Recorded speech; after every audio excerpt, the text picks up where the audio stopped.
When it comes to flying the DJI Mini 3 Pro or any drone, there are a few essential pre-flight checks you should do to make sure you get the best looking videos and images from your drone, but more importantly, have a safe flight. Once you get used to doing these checks, they can take less than 30 seconds, so they won't slow you down when out recording, and will prevent situations like getting home and realizing there was a smudge on your camera, ruining your videos, having shaky footage, having to cut your day short to go home and replace a prop, or in the worst case scenario, losing the drone altogether.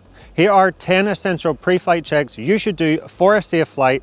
Let's jump right in. Now, if you're new around here, welcome. My name's Matthew and I create videos helping you get the most from your drone.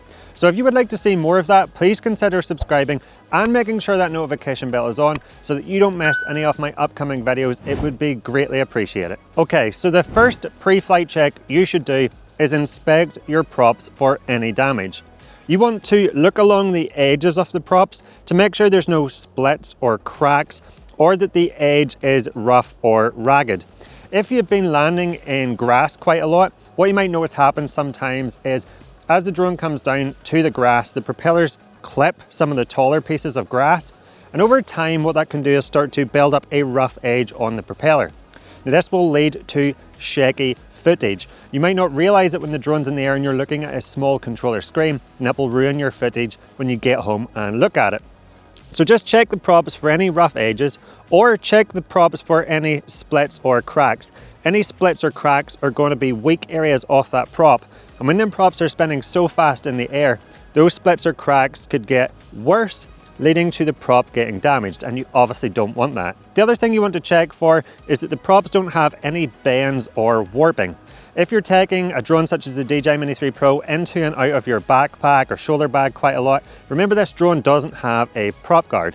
So you might have snagged the propeller without realizing it as you put it down in your bag, bending it slightly, or maybe the propeller is just sitting at a funny angle in that backpack and this was bending it over time.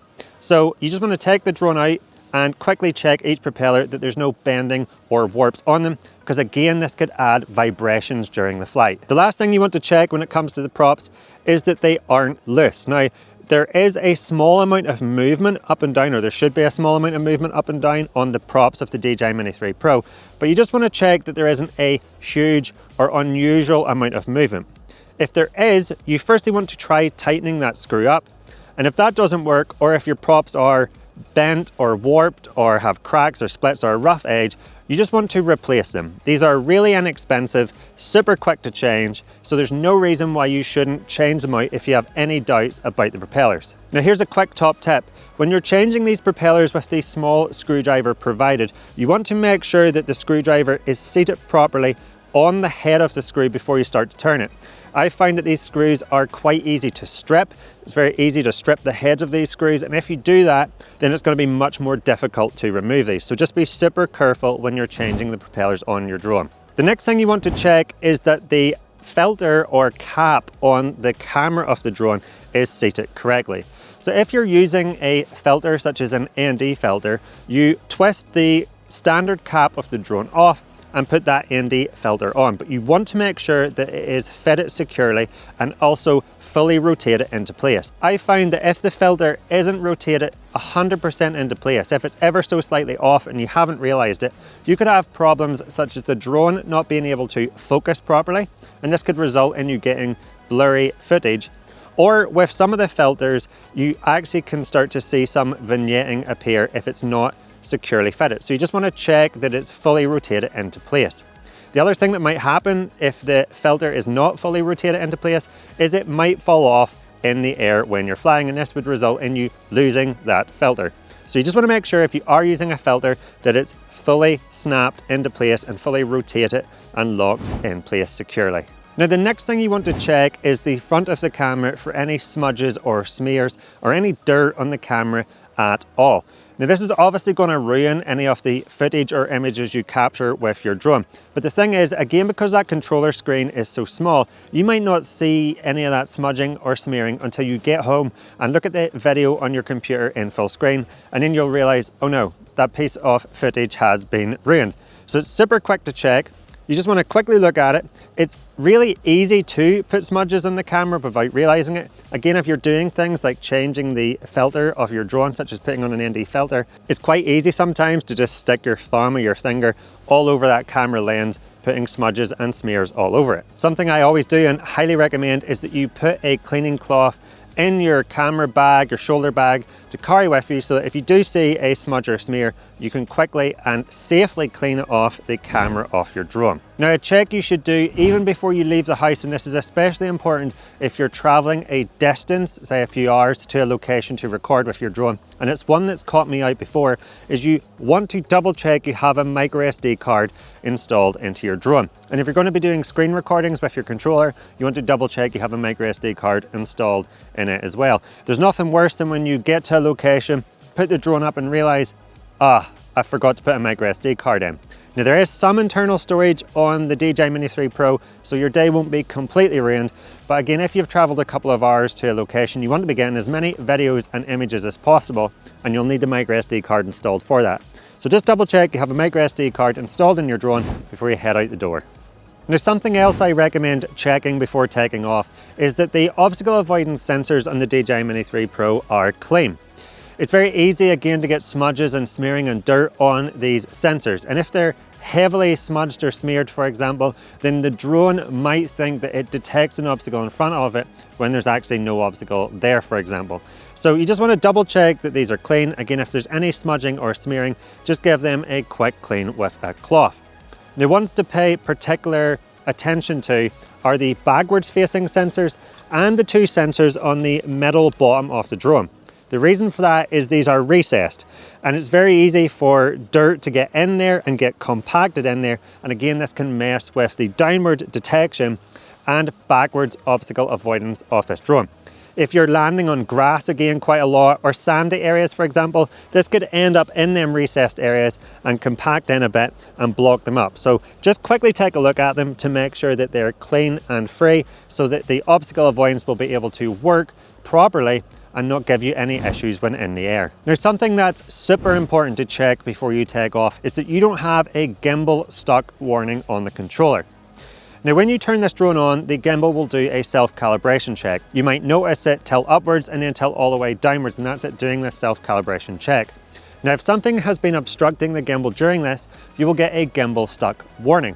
I find that when I put the drone on top of my backpack, for example, and turn it on, there's usually pressure against the bottom of the gimbal, and that stops it moving freely, and you'll get this gimbal stuck warning. But anything obstructing the gimbal or pressing against the gimbal can cause this message. Now, when you get a gimbal stuck warning on the controller, you might find two things. Firstly, you might find that you're unable to rotate the gimbal upwards or downwards. But what I've also found happens is if you take the drone off with that gimbal stuck message, the gimbal can start to vibrate, and sometimes quite violently, in the air. And this is obviously not going to get you smooth videos and images. Now, if you see this message, the way that you get rid of it is to firstly move your drone to a new location where the gimbal has no obstruction, there's nothing pressing against it, and it's free to move around. And then you want to turn the drone off and on again. And when you do this, you should see that the gimbal stuck warning has gone, and you'll be able to fly your drone, and the gimbal will move smoothly, and you'll be able to control it. So just check that before you take the drone off. Now, another thing you want to do before you take the drone off after you've turned it on is wait until you get a GPS lock. And you will know that you've got a GPS lock whenever two things happen. Firstly, you will hear an audible tone say home point updated. The home point has been updated. And secondly, you will see that the satellite icon on the top right of the controller screen will have changed from red or yellow to white. And this is your sign that you have a GPS lock. Now, there are two super important reasons why you want to make sure you get a GPS lock before you go flying. The first is that the drone uses GPS to keep itself in position in the air. And what you'll find is if you don't get a GPS lock, the drone will wander around. It will drift in the air, making it harder to keep it in position. And in the worst case scenario, if you don't keep an eye on it, it could actually drift towards an obstacle. The second reason is that the drone uses GPS for its return to home functionality. So if you engage return to home, or if you lose signal, the drone will use GPS to fly back to its home point. And this won't be possible if you don't get a GPS lock. So it's super important to make sure you get a GPS lock before you go flying so that your drone is more stable in the air and you get that safety functionality of return to home. So the next pre-flight check I recommend you do, especially if it's your first time flying a drone at a location for the day, is to bring the drone up in front of you and just let it hover slightly off the ground for 10, 20, 30 seconds. So I've got my drone in front of me now. I'm going to bring it up into the air. I'm not going to raise it up very high, and I'm just going to let it sit there and hover. Now the reason I recommend you do this is because if anything was going to be wrong with this drone, if the propellers were going to cause vibrations, if the camera was going to shake, if it was going to drift, you would notice it while it's hovering in front of you. The last thing you want to do is take your drone up, send it off over the edge of a cliff, send it out over the water, and only then realize something is wrong. And if it's going to go into the water, that's obviously not very good for your drone, or you might struggle to bring it back. But if you just let it sit in front of you for 20, 30 seconds, you will be confident that everything is operating on the drone as it should. So I'm now very happy that everything is working on this drone perfectly fine, and I'm now going to continue with my flight. Now the next pre-flight check I recommend you do once the drone is in the air, and you can do this while the drone is hovering in front of you, is check for any error messages. Now you will see any important error messages in red, in bold at the top of the screen. But you can also press this little in-flight message at the top of the screen and see the flight status indicator. Now, if there was any error messages that the drone wanted you to know about, such as needing a gimbal calibration, such as the gimbal being stuck, you would see them in this flight status. But if everything is okay and the drone is operating as it should, you will see flight status normal. So if you see flight status normal, you will know you are good to go. And if you see any other error messages such as gimbal stuck, you will know that you need to restart your drone. Or if you see messages such as gimbal calibration required, you can follow the steps to do that gimbal calibration.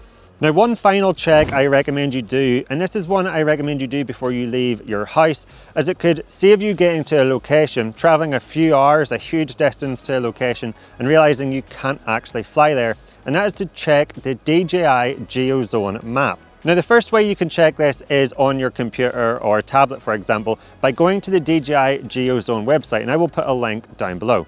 Now this is a fantastic resource where you can type in the location you plan to fly and see if there is any restrictions on flying at that location. You can also move around the map and have a look at all the areas near you, for example, to see where you can and can't fly. As well as showing you where you can and can't fly, it will also show you all the different zones, such as warning zones. Now you can also do this on the controller. If you're connected to Wi-Fi, if you're connected to the internet, then you want to go back to the home screen, and at the top you will see an option saying fly spots.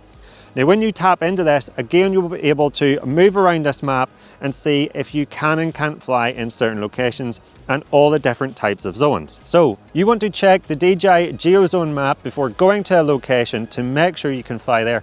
And as mentioned, this will save you traveling a huge distance to a location only to realize you're not allowed to fly at that location. So there you have it, 10 essential pre-flight checks you should do before flying your drone to have a safe flight and get the best videos and images possible. Now, if you've liked this video and you've learned something new, please let me know by giving me the thumbs up and clicking that like button down below.